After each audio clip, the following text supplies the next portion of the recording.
Ballpark Nation presents. Welcome to Go Astros, your look at the two-time World Series champions from three guys who have been here since Art Howe had hair.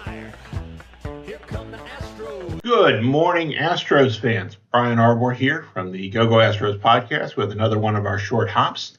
Jim's been doing them recently. I decided to step in today, and good news. We have good news to talk about because the eighth inning worked out pretty well for the Astros yesterday. I mean, not the top of the eighth inning where Ryan Presley gave up a home run to tie the game, but in the bottom of the eighth inning, Astros scored 4 runs to take the lead and eventually beat the A's. John Singleton with a single, RBI single, Jake Myers with an RBI double after Jason Hayward intentional walk. Mauricio Dubon sealed the game with a 2-run single. Final score 6-3. Astros, Framber Valdez with another good start. But the eighth inning was even better for the Astros because, I like teams that, when they blow an eighth inning lead, come back.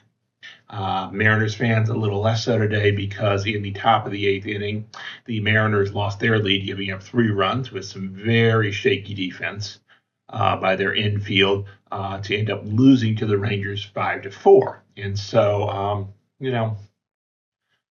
the Astros now sit 4.5 games up with 16 games to play. They're in a really good spot because if the Astros go 8-8 the rest of the season, the Mariners have to go 12-3 to catch them. So that's a tall order for the Mariners. Part I want to do the short hop today is because of we talked this season a lot about sort of the emotional hole versus the actual hole.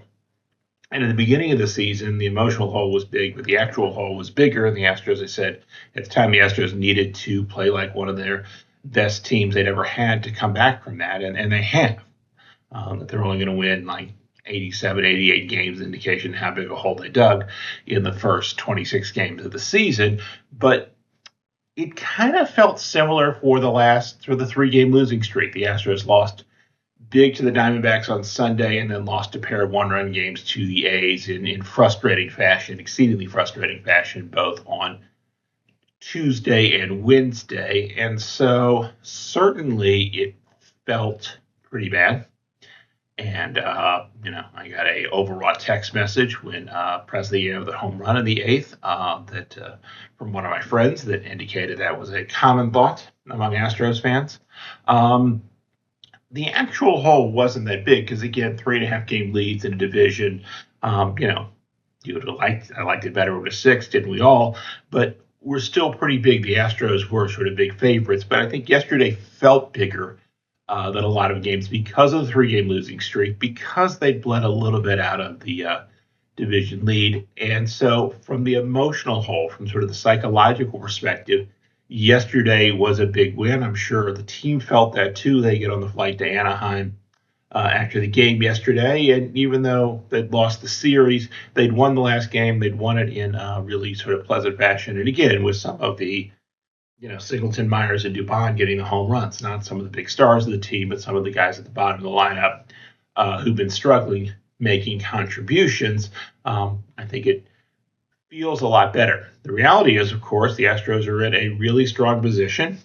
Check this morning. Fangraphs has the Astros 96.3% chance to win the American League West. That's pretty good. If you like a better number, go to Baseball Perspectives 97.0.